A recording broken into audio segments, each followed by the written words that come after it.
চুরিতে লিপ্ত মিথ্যাবাদী এবং ব্যভিচারকারী, তিনি জীবনের সুখ নিজে ধ্বংস করে। ধম্মপদ 246।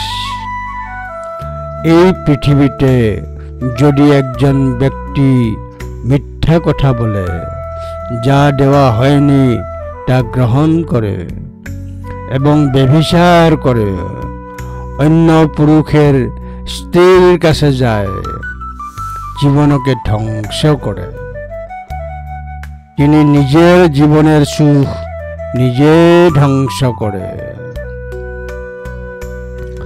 যে মিথ্যা কথা বলে, যে অবাধে যায়, যা দেওয়া হয় না তা নিয়ে যায় বা অন্য সঙ্গীর কাছে যায়, পৃথিবীতে নিজের জীবনকে নিজে ধ্বংস করে।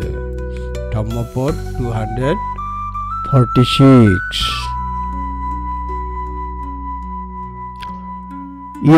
পানং অতিপাতেতি মুসাবাদঞ্চ ভাসতি লোকে অদিন্যং অদিয়তি পরদারাঞ্চ গচ্ছতি। ধম্মপদ 246।